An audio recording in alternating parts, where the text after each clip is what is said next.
And I have been looking forward to this discussion for quite some time. I Today we're going to be featuring Lauren Knatz, who is the author of The Gatekeeper, but she is a musician that performs for seniors, hospice patients, special needs populations for over 2 decades. So I would love to welcome Lauren to the stage, and we will kick off this discussion. Lauren, great seeing you. Great being here. And it looks like we've got you in your studio there and you got your guitar, which I'm excited to hear you play. But before we dive in to this discussion, let's get to know you a little bit better. Tell us a little bit about your background and what led to this very interesting and important career path for you. Well, I've been playing music, playing guitar and vocals most of my life, really. I started playing when I was about 12. And I was so interested in music that I ended up going to school for music therapy. But then I got a little sidetracked and I started working for a veterinarian and a small animal vet in Maryland. And but actually, what I would do, the role that I had for the vet was I worked with pet owners to identify quality of life issues with their pets who had been diagnosed with a terminal condition, Hmm. which was just really, really fascinating work. And so it didn't take me long to take my guitar back into the cage room where a lot of these animals were sick and recovering or in the latter stages of life. And I would start playing for them. And I began like playing lullabies, just kind of instinctively knew that that would be very calming because of the rhythm of a lullaby. And I would begin to entrain to their breathing. And so the animals, they taught me a lot, really. And that actually was a perfect segue to get into hospice. So shortly after that, I started playing at hospices and then senior centers. And it was 2006. I was performing at a senior center in Maryland, and I had begun to make this connection that how I would reach the elder population would be to highlight current events and then pair it with a traditional folk song. Hmm. So on this particular day, and I remember the date clearly because it was January the 2nd, 2006, and there had been a mining tragedy in Sago, West Virginia. You may remember this. It was all over the news at that time. It was very tragic. There were 13 miners that were trapped in a mine after an explosion, and only one of those miners survived. So the song that I chose to play is a song called "The Green Rolling Hills of West Virginia," and it's a song. Really, the storyline behind it, it's just about an Appalachian mining community, and it kind of highlighted the danger, really, of mining as an industry. And anyway, one of the lines in the song goes like this. My daddy said, don't never be a miner, for a miner's grave is all you'll ever own. Hard times everywhere, I can't find a dime to spare. These are the worst times I've ever known. So as soon as I finished singing that song, there was a woman that was seated in the front row, and she was just raising her hand, trying to get my attention. And when I called on her, she told me that she was raised in that exact same town in Sago, West Virginia, and that her father had been a miner. And her father, she went on to say, died in his early 30s of black lung. But her brother survived coal mining because he was drafted into World War II and outlived his father by many, many years. So that experience at the senior center really told me that I was onto something, you know, and it was just the spontaneity that brought out this story. So around that time, I decided to go back to school and finish my undergraduate degree. And while I was there, I had this incredible professor, gerontology professor, who had assigned our class an oral history. And so I was 46 at the time, and we were to locate someone who was 62 or older. So, you know, it wasn't hard for me and to find someone. So I chose my dad. And so the experience of this oral history absolutely changed my life because of the role reversal. You know, in 3 interviews, he was kind of transformed from my father to this regular guy, you know, who was kind of who was navigating the same kind of twist of faith and choices that I was navigating just a generation later.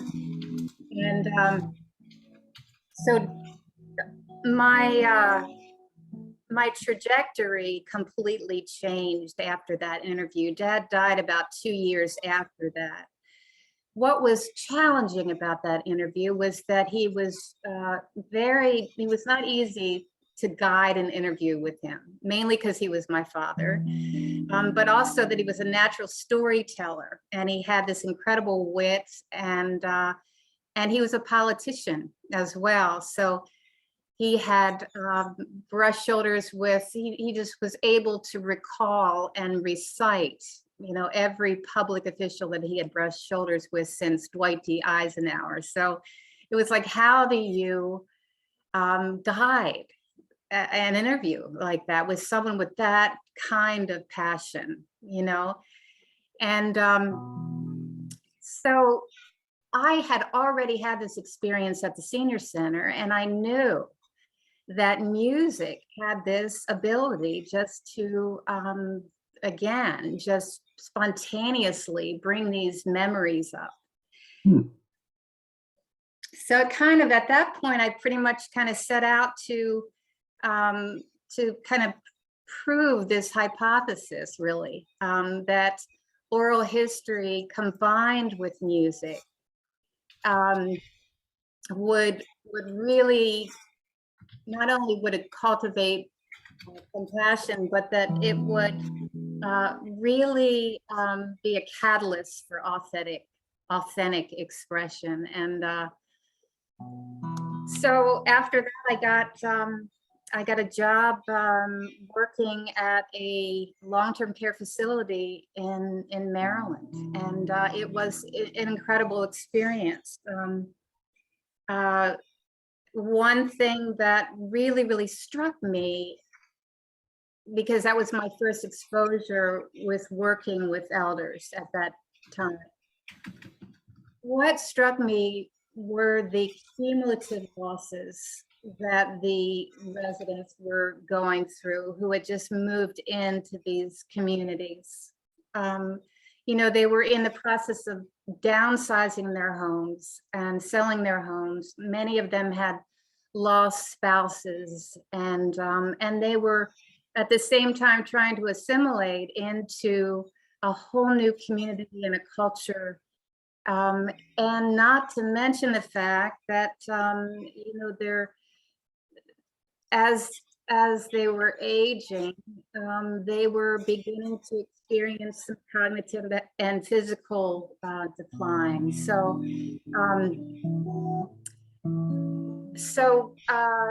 what I did very instinctively, because of my interest in music, and then already knowing that music has a way of just mirroring a person's life back to them, I would go out into the community, and I began to just learn their music. I began observing what songs really, really resonated with them, and how these songs made them feel. That's really what I was most interested in. And so what I discovered was that in addition to like the pop music of their generation and of their youth, the songs that really, really resonated were the hymns and the spirituals and the gospel songs. And so it didn't take me very long to transcribe, these songs into music, and I began facilitating like sing-alongs with the elders, and many of these spirituals and gospel songs, they were composed in the throes of tragedy and loss, and so what I really observed is that they gave the elders really permission to grieve their losses. And when they all sang these songs together, and here's one of the songs that we used to sing together. It's called Down by the Riverside, but they were able to really lay down their burdens of loss, right? So we used to sing this one. I'm gonna lay down my burden down by the riverside, down by the riverside, down by the riverside. I'm gonna lay down my burden down by the riverside, down by the riverside. Ain't gonna study war no more, ain't gonna study war no more, ain't gonna study war no more, ain't gonna study war no more, ain't gonna study war no more, ain't gonna study war no more.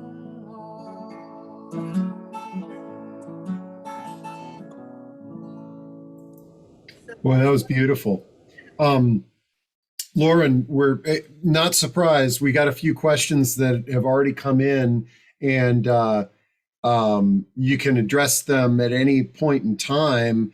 But Joe Sperling asks, any experience with Alzheimer's or dementia patients? And then Parisa Rose says, and this is a really good one. It says, I have a family member living in a care home. I'm not a musician. How can I use the power of music to bring them comfort and even help with life review and integration? And I love how you told the story about how you came into this, and it's sort of blending this oral histories and life histories with music to get people to open up. But if you'd like to share any sort of thoughts now or in a bit on Joe and Parisa's questions there, that would be great. Absolutely. As I began working at end of life care in hospice, there is such a large percentage of the patients who were suffering from Alzheimer's and cognitive decline. So I had a lot of experience working with Alzheimer's, and what is absolutely an opportunity now with neuroscience, understanding the brain, that with those that are experiencing Alzheimer's and dementia, there's an area in the brain that holds musical memory, and it's been completely untouched by the disease, and even in the latter stages of Alzheimer's. And I say it's an opportunity because what happens when you play songs from their era that they know, is that they just simply come alive. I mean, they light up, and in most cases, they know the words better than you do.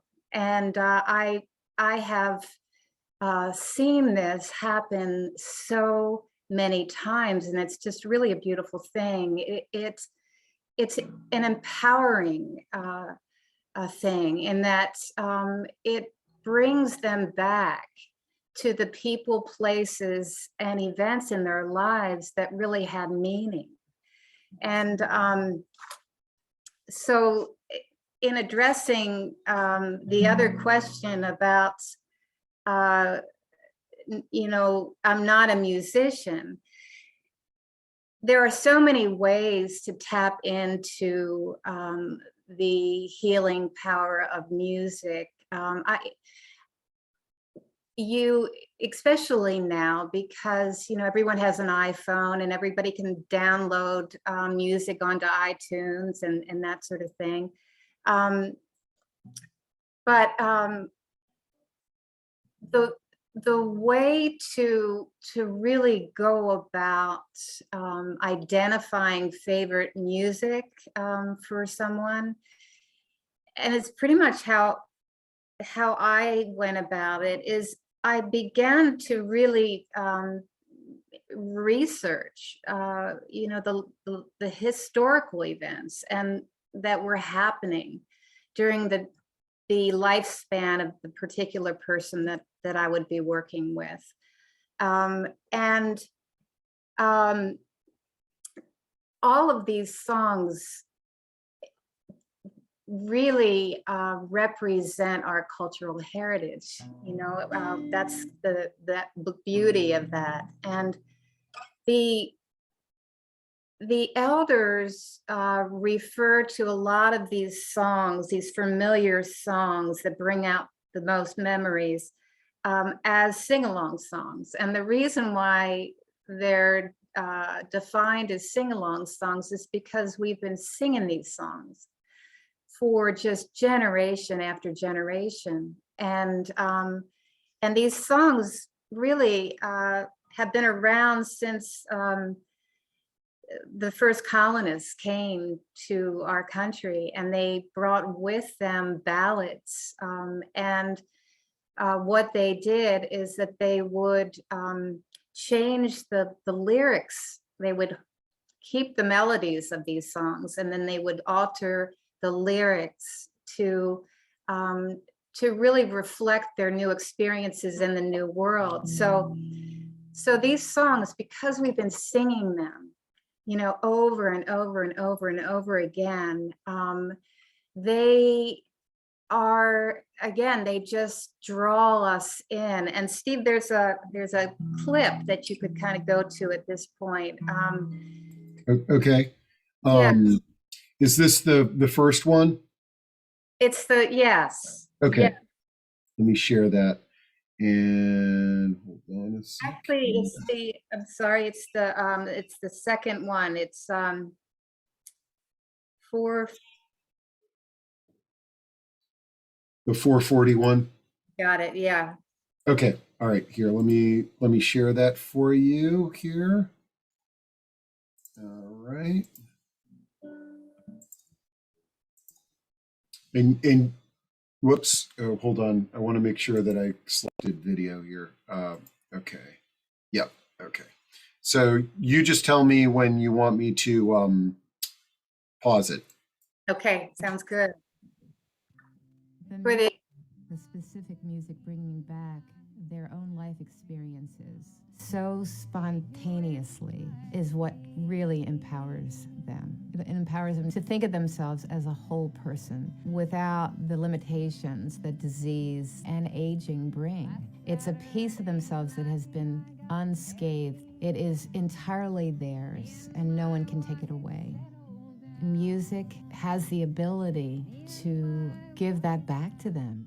To hear a song, it is the most miraculous experience. To be on the other side of guitar, play a song, and hear someone that has difficulty stringing sentences together remember every single solitary word of that particular song even better than you do.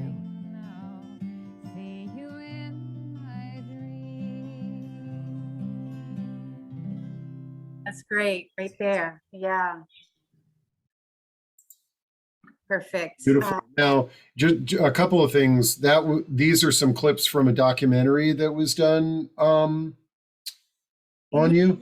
Yes, I right prior to the pandemic, I hired a cinematographer, Dan Regner, who's a real talented guy, and he and I went over to Dallastown Nursing Facility, and literally the entire day we just filmed, and it was such an incredible experience. Yeah, as you could tell by that clip, we would go into individuals' rooms. And the point that I wanted to make with neuroscience and why these memories come up as they do is that neuroscience has a name for the actual age range between 10 and 30 years of age, when autobiographical memory is paired with musical memory.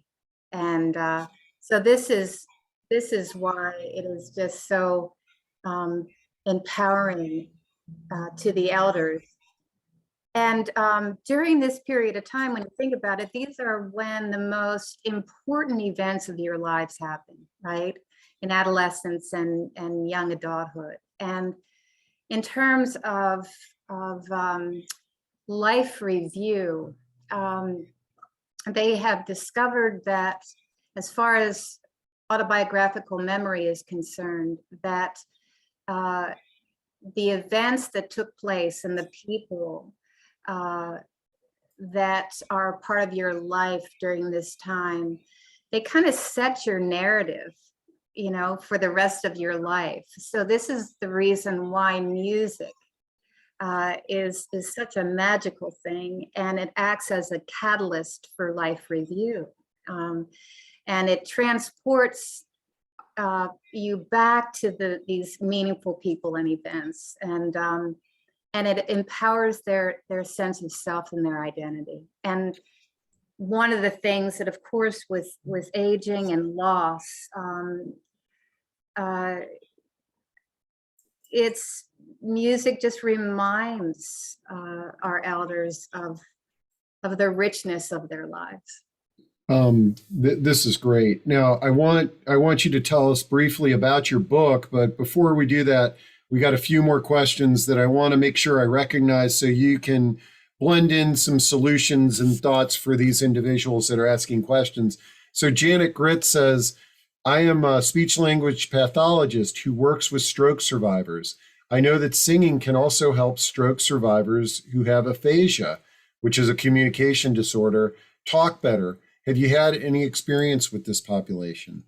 Yes, I have. I've had experience with individuals that have had brain injury, strokes, and those are the experiences that are most amazing in terms of playing a song. And then I actually had an experience with a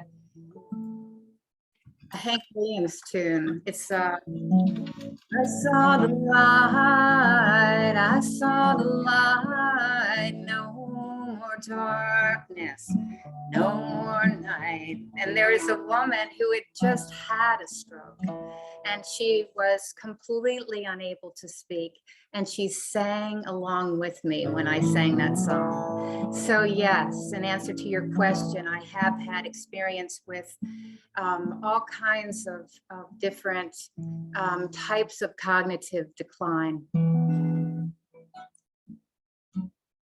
Yeah, I have to mute myself when you're playing because it makes it sound a lot better. Okay, and then Sarah O'Brien says, how do you address cultural issues, connecting with people from different cultures that may respond to songs differently? How might we connect with an indigenous person with dementia, for instance, where they're unfamiliar, where you might be unfamiliar with their music traditions? What is the bridge? Boy, these are, I have to say, I love these discussions because what a great question, Sarah. And I know this is a challenge from in many ways. That is such an excellent question. It truly is. And as a matter of fact, there is a story that I wrote that's part of the book about a Korean elder. And he was residing in a rehab center, actually, in Lancaster. And I had communicated with his daughter. And on this particular day, when I went to see him, unfortunately, our signals got crossed and she wasn't able to be there. And I wanted to go in to see him. So I walked into his room and with my guitar, and he immediately said no, and so he knew very little English. And after talking to his daughters, who were so incredibly receptive to their dad's need, it became clear that because in Korea it's a patriarchal culture, that it was just not appropriate for me to walk into his room and begin singing.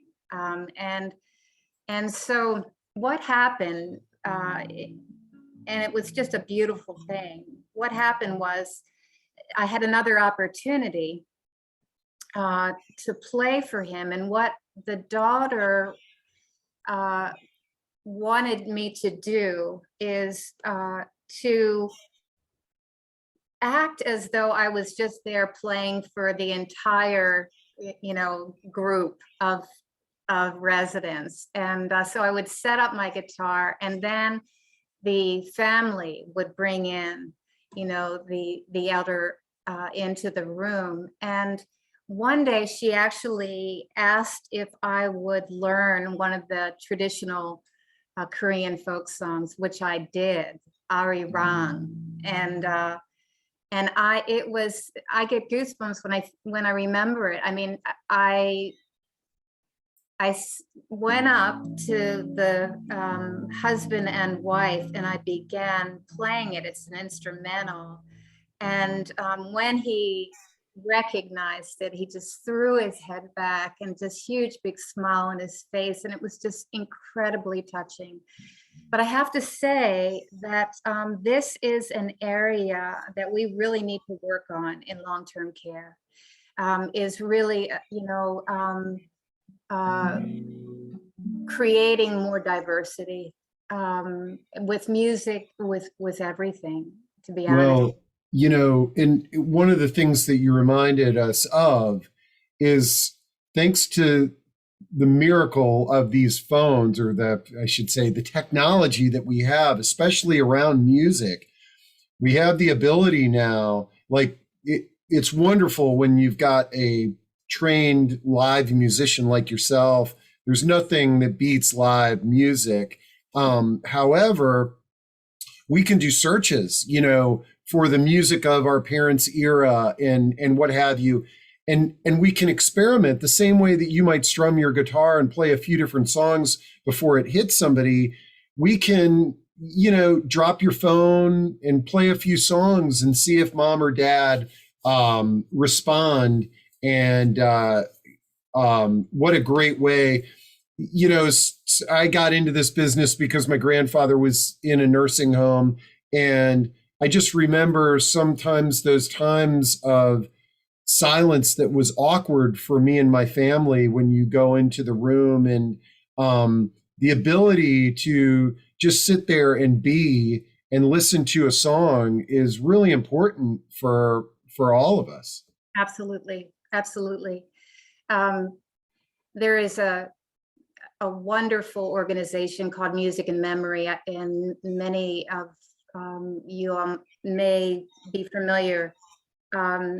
And that's basically what Dan Cohen, who is the founder, does, is that he downloads favorite songs. He talks to the family members and also the caregivers and the staff members, and to identify favorite songs, and then they download them onto an iPod, so that a lot of these elders who spend so much time socially isolated can have that stimuli.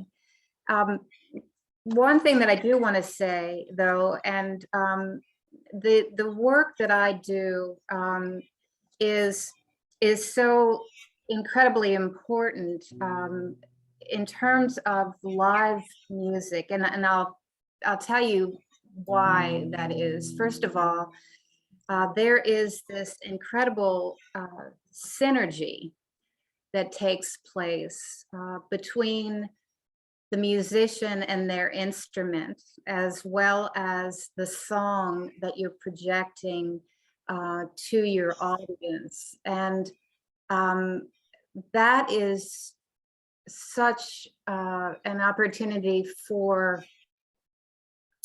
to really project stimuli for a lot of these elders who find themselves in their rooms often. And a lot of times the reason why there's social isolation is because of cognitive decline, as well as physical decline. One thing that I did, and let me see, I'll go to a PowerPoint slide here. Hang on here.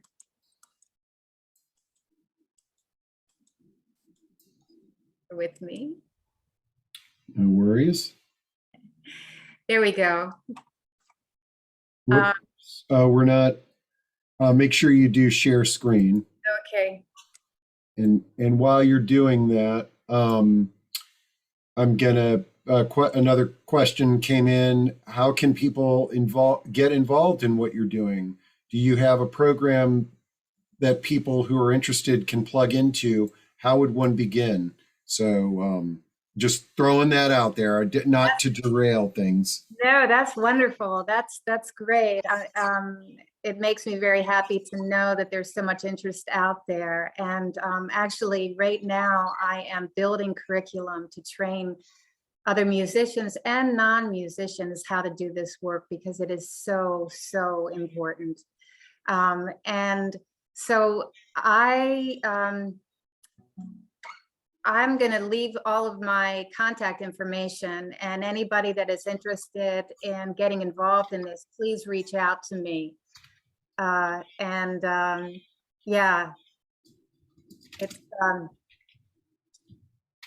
it's just very, very important work.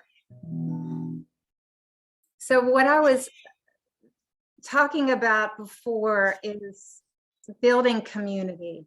And the beauty of being a musician is in some of these long-term care facilities is that you have this incredible opportunity to walk down the hallways playing a song, and as you do that, just by the nature of sound and how it travels, in a lot of these memory care units, all of the residents would follow me as I would walk down the hallway. and I would seek out the residents who were more vulnerable to social isolation and spent a little bit more time in their rooms, couldn't get to the regular activities. And so what I noticed when I was doing this work is that it was so building community, not only for the residents, but also for the staff members, you know, and we are encountering such a difficult time right now, with staff being short-handed, and there are a lot of incidents of burnout.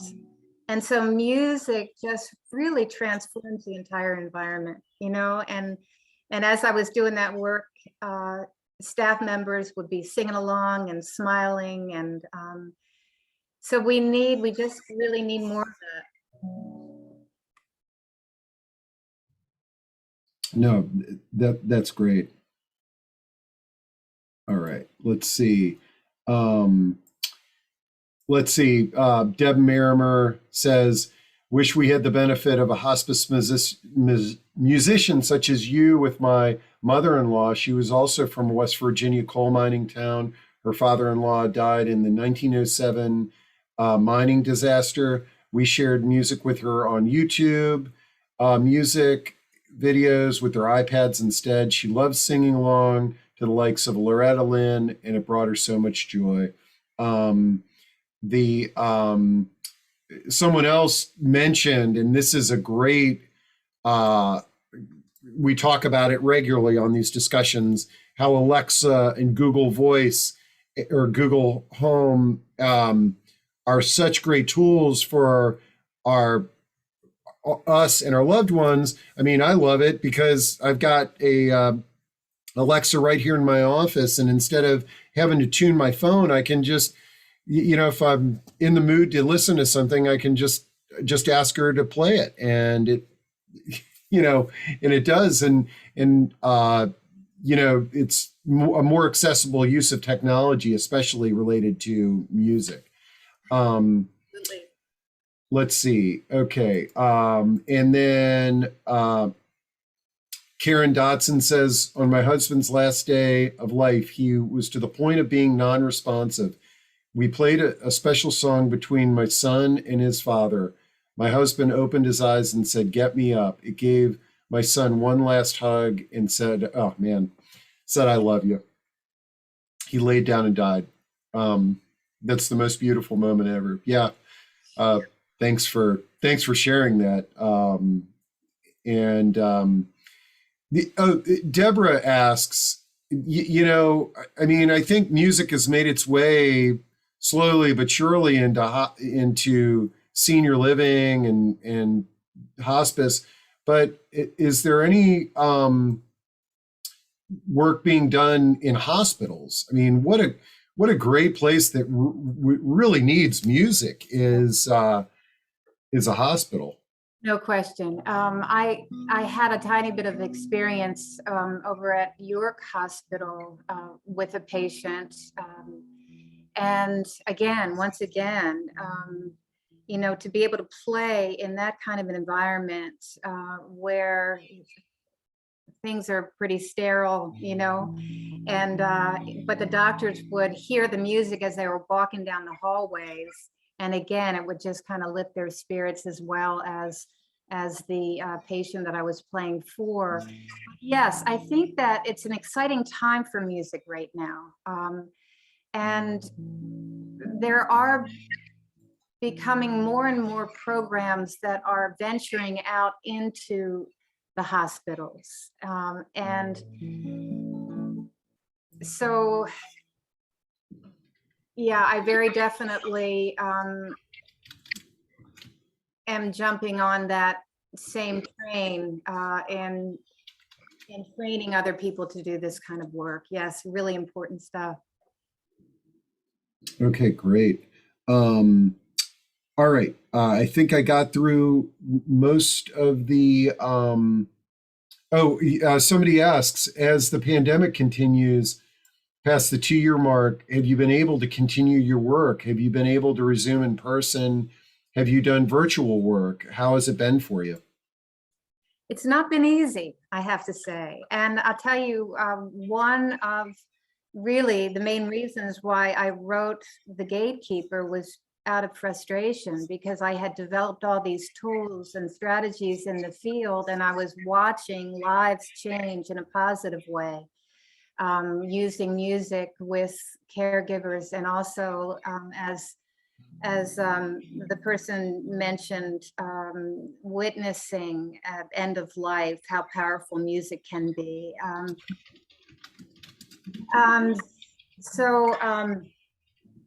Yeah, it's been hard. And so part of the healing process for me was actually writing those stories and researching the history behind the songs, and really kind of gaining the objectivity of knowing that what I was doing in the field had never been done before in everyday life. So that has kind of been keeping me going. As far as Zooms and that sort of thing, yes, I worked with a nursing professor and worked with nurses prior to the pandemic. I did a little work with using actually a shanty, a rowing song, and had them envision themselves kind of, it was almost like a meditation. We sang Michael Row the Boat Ashore, which is one of the authentic rowing songs, and it dates back into like 1862, I believe. And it just has a very relaxing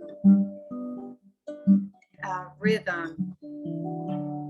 Michael row the boat ashore, hallelujah. Michael row the boat ashore, hallelujah. And so I had them envision themselves on a small boat out in the middle of the ocean. And it was a really powerful exercise. And it was helpful for team building. And yes. Got some great comments in chat that everybody can read, but I like reading these, and hopefully I don't get too teared up again, but that's okay.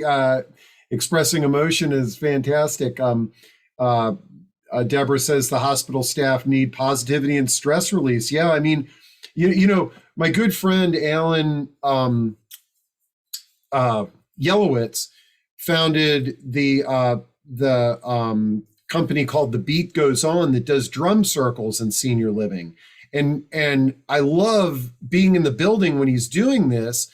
It not just the residents, but the staff is, walking around, beating the drum and dancing to the beats. And having music, it benefits the caregivers and the recipients as well.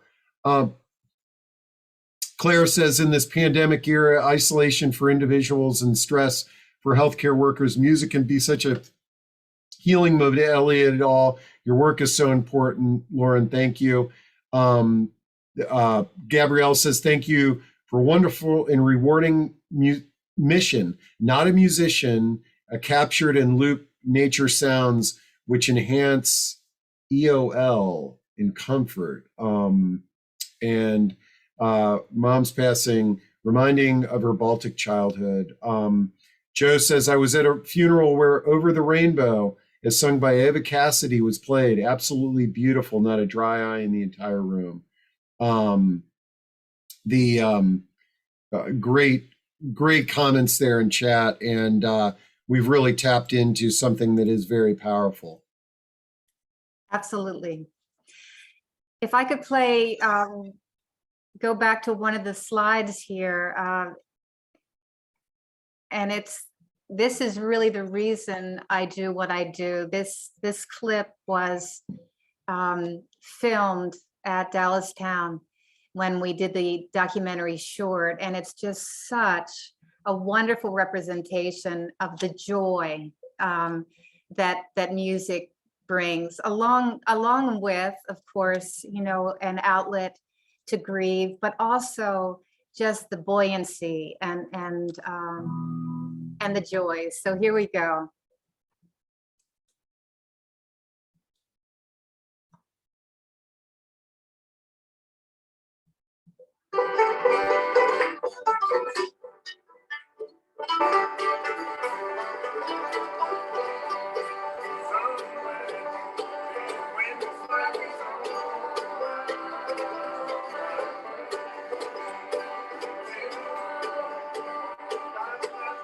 There's a real synergy that takes place when you're playing music for one person or for a whole group of people. When I play for a large group, I go to each person and connect with them.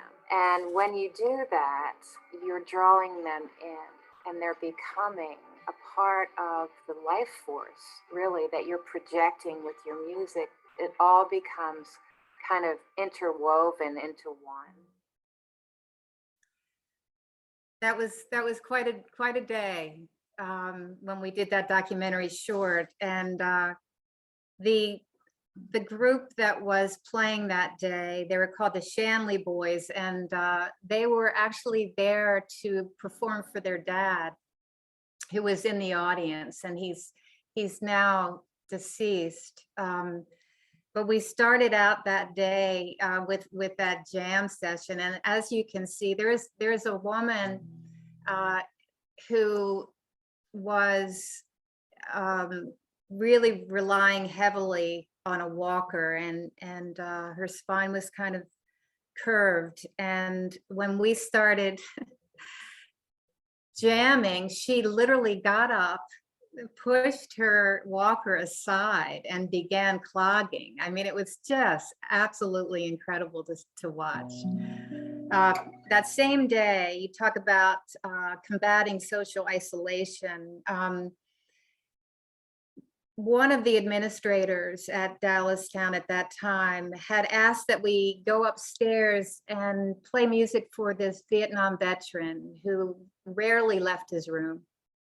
And so as I was playing music for him, there was a resident that was about 2 doors down on the same floor, and he heard the music, and he was in a wheelchair, and he kind of pedaled his wheelchair into the room with us. And afterwards, in this incredibly touching moment, the gentleman in the wheelchair turned to the other man who had never left his room and said, "Do you know that I've lived here for 6 years, and this is the first time we've spoken?" And then the gentleman, the veteran, just turned to him and said, "Come back anytime, neighbor." And it was just beautiful. And that really kind of says it all.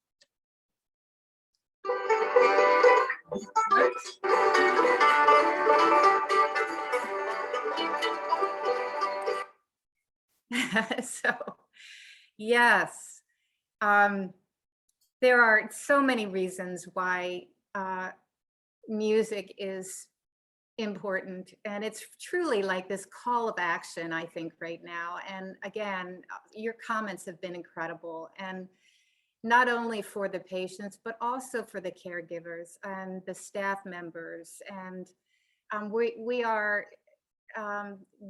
experiencing such challenges, as we all know. And 1 out of 5 healthcare workers have quit before the pandemic began. And these are the same healthcare workers that prior to the pandemic were underpaid and really undervalued and spread way too thin. And the ones that remain on the front line are just literally kind of risking their lives every day. And So Whoops. Uh-oh. Technical difficulty here. We lost our panel member. Okay, well, we've got a few minutes before the top of the hour, so we're gonna uh, she should be able to jump back on. While we're waiting for Lauren to jump back on, I see that Val Bigelow has her hand raised. I'm not sure if this is by accident, but I will unmute you, Val. Hey, Val, was that just did you really have your hand raised, or was that just a?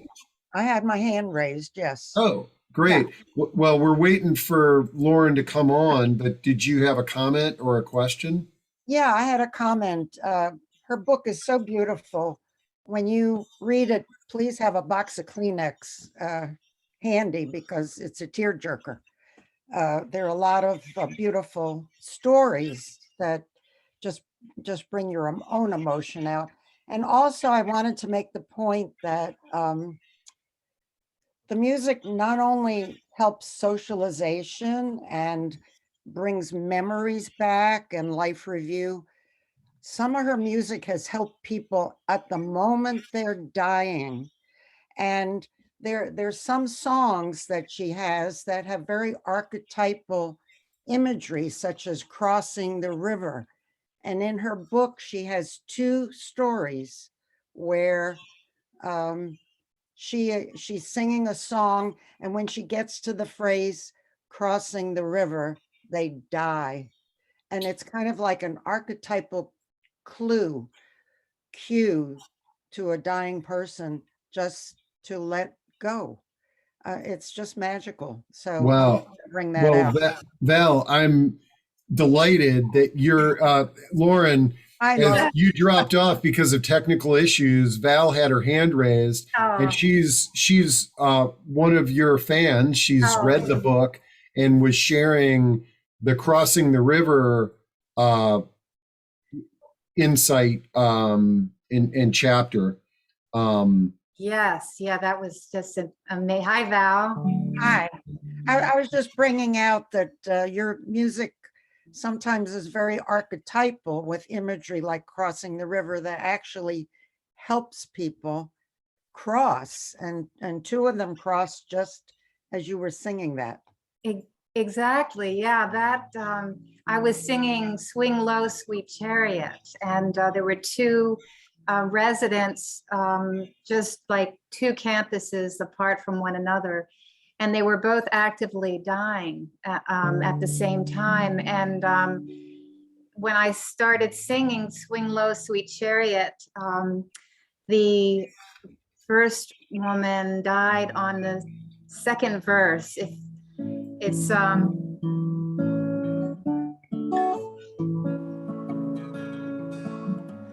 looked over Jordan, and what did I see? The verse is, if you get there before I do, coming for to carry me home. And all my friends I'm coming to, coming for to carry me home. And her daughter had died 6 months prior, and she was actively dying. And as I sang that song, she died on that verse. And then this next gentleman, within that same week, I played the exact same song, and he died on that exact same verse. So there's very definitely, you're tapping into something much larger than yourself, that's for sure. Thank you, Val, for mentioning that. Thanks, Val. Sure. All right, and as I look at the clock, we are winding down. These hours go by so quickly, and let's see. Elizabeth Green says, another question for Lauren. Have you recorded any of your music? Where can we find them and listen to them? Yes, I'm in the process of recording. I do have a YouTube channel. Yes, so, but I haven't, I'm just now kind of building upon that. But again, my contact information, laurennett0@gmail.com. And please contact me if you're interested in getting involved in music, in long-term care. Yeah, and I'm going to drop Lauren's email into chat here for everybody, and just reminding everybody also that I will have this recording up later today, and we'll have a copy of the chat.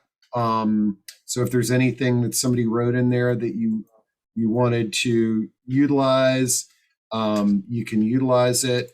And boy, this has been, and I've thrown in there also links to Amazon where you can get Lauren's book.